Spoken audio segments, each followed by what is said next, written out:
My name's Chuy. They call me Chuy the Barber. I'm gonna give you bits and pieces of my life on some of the things that transpired that led me to the career I have now as barbering and how barbering changed my life. I don't want to forget what I've been through. I don't want to forget what I come from. I come from a form of hopelessness, and I'm turning that shit into hope. Ever since I was young, I was a wild adolescent. I didn't care about what nothing people said. I pretty much didn't give a shit. So I did what I wanted to do, and I ran with a bunch of dudes that was on the similar page. Well, before I go any further, I just want to say, in no shape or form am I glorifying any of the things that I might say, because at the time, I thought it was right. When you get your head right, you start realizing you was doing some real negative shit. Well, by me telling you of all those negative things, I lost damn near all of my friends to a graveyard. I've lost the other half to the penitentiary, whereas they're doing 25, 30 life bids. My little brother's doing a life bid, fighting to get numbers to come back. Well, living that lifestyle got me to be in and out of prison. In and out of prison actually half of my life. When I tallied up all the times just going in and out, I damn near spent half of my life incarcerated. Now I don't have no ill will towards no one, because anything done was done to myself. So I took full responsibility for all of my actions. But going to prison was one of the best things that ever happened to me. Because while going to prison, I learned about barbering while I was incarcerated. I had a brother that helped me put my mind right back on the right track, which was my cellmate. It was my brother Bones, and we stood up many nights talking. Made sure that I was on point all the time, just because, you know, how things were in the joint, shit was pretty wild. So, you know, you just always try to keep my head right. I opened this book, this magazine of Black Enterprise, and for months I was thinking about being a barber. When I seen this article, I just looked and I was like, holy shit, like 4 things to consider for becoming a barber. So these things sparked my interest even more. So more as to, I started writing what my business card would look like. I wrote my exact layout of what I want my barber shop to look like when that day comes. I even had names. I sit and look, like the things that I did, and I wrote little business cards, and just going through names, and I sit and look back now, it's like,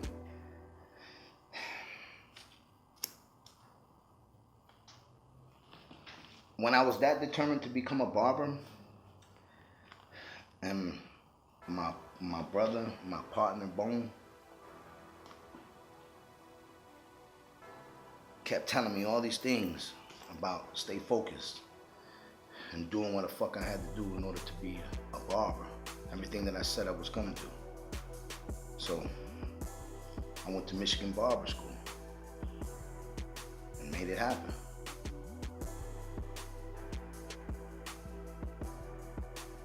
Met some of the coolest barber instructors there is. that came into my life and planted some good seeds. Mr. B, Mr. C, Mr. Armor, Mr. Green, God rest his soul.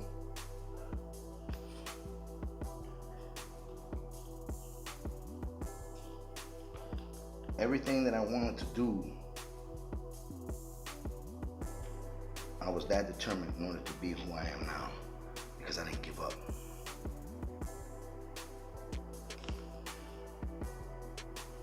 That's how I know when I tell these young dudes, everything ain't for everybody. The streets ain't for everybody. Young dudes losing their life over some of the stupidest things, whether it be prison or death. And one of the things really hit home for me because I wanted to do this video to let dudes know that I come from where they come from. And matter of fact, like, it ain't to be bragged upon, but it said that shit doesn't make you cool because you're doing dumb shit, or because, you know what I'm saying, you the flyest dude, or you got the most dope, or you know what I'm saying, you run with this clique of dudes or whatever. Because at the end of the day, when it's all said and done, the same dudes that you be around be the same reason why either you die or you go to jail. Because you don't know it at the time, but the dudes you around that you really put your life on the line for, a lot of them dudes ain't willing to do that for you. And you don't realize it till the time you live, but it's too late. Whether you know what I'm saying, either you done caught a serious case, or somebody that killed you, or you got shot. I had a little homie of mine not too long ago who lose his life to being incarcerated for 15 years. And it hurt my heart because little dude had so much potential to do something so much that could have been so much more than just an inmate number. Got 15 years for something that was stupid. That same individual that caught this 15 years called me. And exactly what I told him when he called me, he said, Chuy, I fucked up. He said, ain't nothing I can do. He said, but this shit is exactly what you said it was. He goes, man, I fucked up. It hurt my heart to hear him say that, because while he was telling me that, you could hear it in his voice that he was fighting back tears, because that shit was real now. Everything that I told him, that shit was real, because I've already experienced it. I spent half my life incarcerated, in and out of the penitentiary and doing ignorant things at the time I thought was cool, but wow. So now, dude's lost his life. So that made me think about some things about them, where I come from. And I sat and thought, I said, you know what? It hurt my heart, but I said, damn, what if? Just what if a real motherfucker from the street that ain't got a front about nothing, people who know me, know what I'm about, and I ain't bragging about none of that shit, because that shit ain't cool. There ain't nothing new under the sun with me. So I thought, what if you can get the message across to some young dudes who are just like you, just like me, that maybe they need to hear it from somebody who really been through that shit. Like, I had the police shoot at me 21 times, hit me 4 times, try to kill me. Broke my tooth, split my nose, cracked my face open, all that shit. I know what it is to sit on the ground, be hogtied, and have a dude kick you in the fucking mouth. And it's just foul, and give each other high fives. That ain't cool. But got bad in everything. What I'm saying is this. What if I could show you that you ain't always got to resort to the streets, or you ain't always got to do something stupid, and there's other ways in order for you to succeed and be just as successful. I found barbering in the penitentiary when I was in Atlanta. Barbering changed my life because it took me out of the streets and into a legitimate business.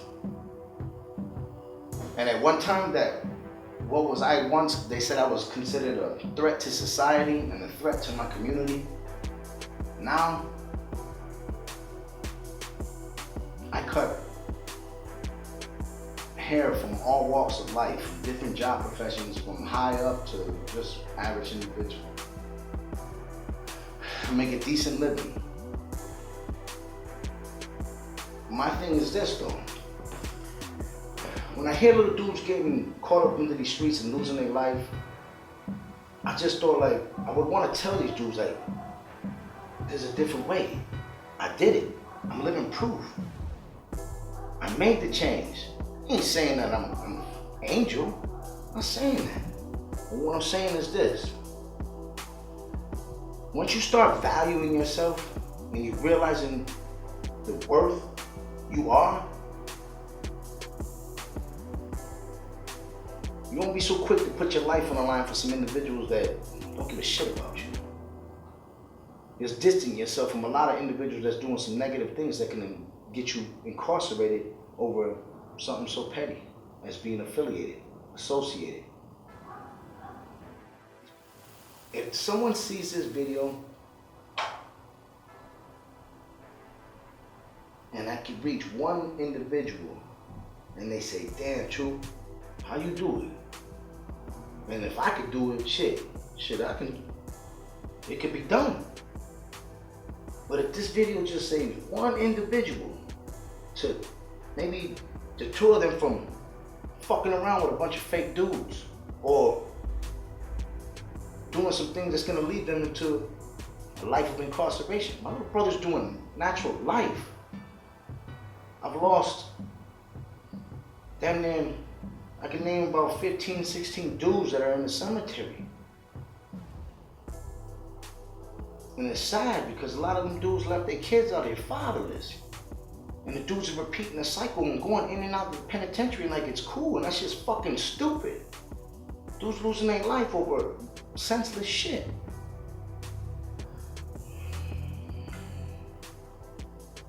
Just maybe. And I know some individuals are gonna say some negative things because social media gives cowards an outlet. Lets them to be able to say negative things toward people and clown them and all kinds of negative shit. It could also be a use as a tool to reach out to somebody. And maybe they see, if this dude can do it, I can. So my message is to that, whoever that individual is, and you're trying to do something, don't give up.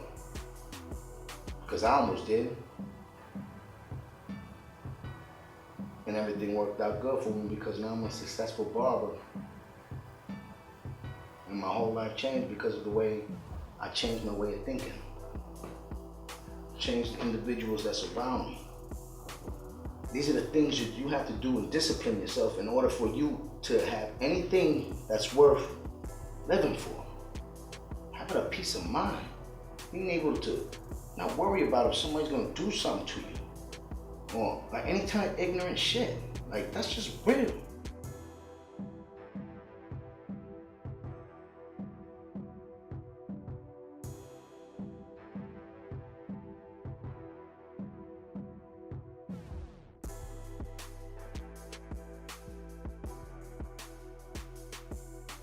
One thing that made me change my mind and my whole thought process is when I lost my little sister. My little sister was trying to do good and was trying to change her life. And Just like that, her life was taken. Now, they say karma's a motherfucker. And sometimes it don't come back to you, or it may come to your loved ones.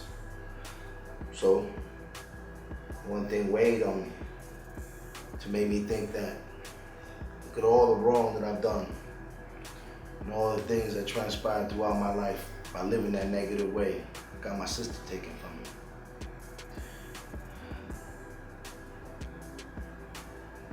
So many occasions, things happen. People dying, people, you know what I'm saying, in and out of jail, just senseless violence. These are all the things that came with living that negative lifestyle. Chasing the fast dollar. Yeah, it's a nice thing, but it wasn't worth it. Everything got taken from me. It's the fastest way as I got it, it's the fastest way it was took. It wasn't nothing.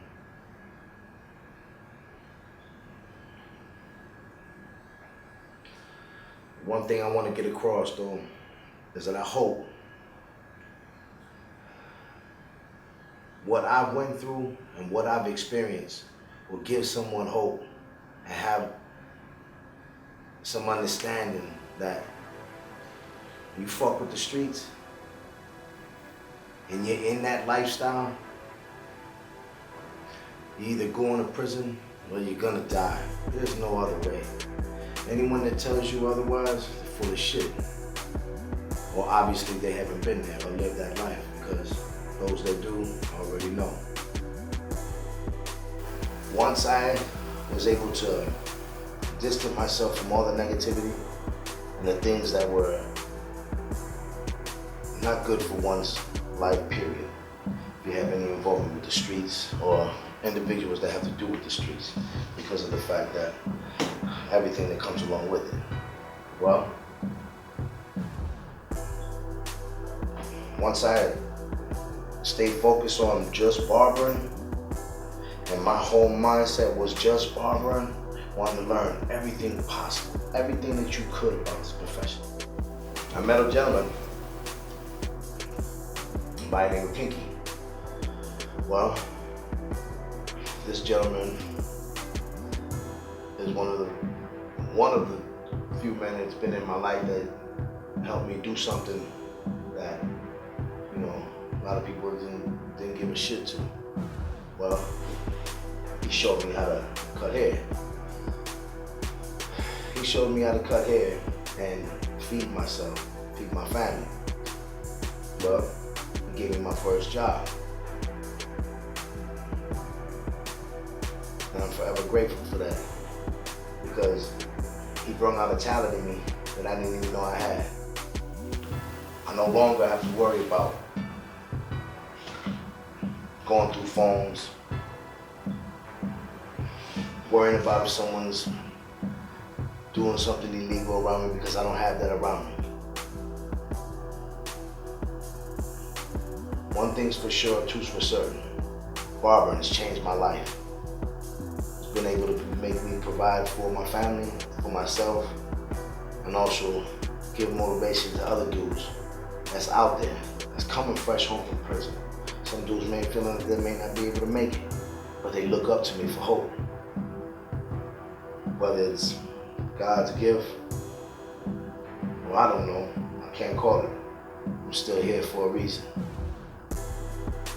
Barber definitely changed my life.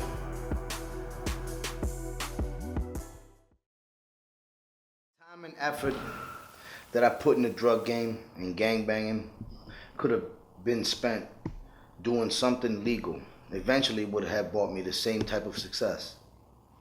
I've accepted where I was, and I knew that I did wrong in my life, and I have the strong belief in God. And at the end of the day, I accepted that although I didn't cause to a certain extent to get where I was at, I accepted it and told God, listen, if this is the punishment for what I've done in my life, thank you. I was happy, because I was like, this is all you've given me? Thank you. I had deserved so much more. Even in the worst time of my life, and what people would assume would be the worst time of my life, God still blessed me with such little time. Because at the worst, I was probably never supposed to be seen in the streets again.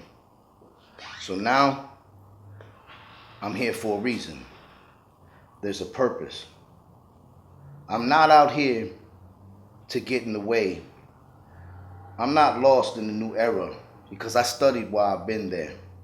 I stayed in tune, going home with the mindset that I don't owe the streets anything, and the streets don't owe me anything. I'm not in the way of the streets, and I don't want the streets to get in my way, because the moment I make the exception of getting in the way of the streets, that's when I would resort mentally to being who I used to be. When I look back on my life, it hurts inside, because so many fathers were killed and sent to prison to serve lengthy state and federal sentences while leaving their children alone without a father figure, mentor, or leader. I personally caused so much pain myself and to others that it's difficult when I look back to make sense of it all. It is something I will regret for the rest of my life. The hurt and pain I caused my mother is of the worst feelings I ever felt. And the years of being away from my children is time that I'll never get to replace. Selling drugs and being in the game bought me hood fame, some fortune, but it also brought me a great deal of guilt, pain, sadness, separation from loved ones, and loneliness. It brought me some nice things, some pretty women, clothes, some jewelry. It also got me taken away from my family doing state and federal time. I've seen so many of my friends lose their life or get sent to prison for 30, 40, or life sentences. It's not a game, it's reality. My advice is, in order to succeed and reach your full potential, you must think first before you take action. It took me going to prison for me to find out who Jose truly was. I had a chance to look back on my whole life, and what I saw was not a gang member / drug dealer from Southwest Detroit, but a strong Latino that was determined to succeed by any means necessary. You don't know who you wrote that to? I have no idea who I wrote this to. And you sent it out and everything, or no? Nah. Oh, you just wrote it? I just wrote it. This is crazy.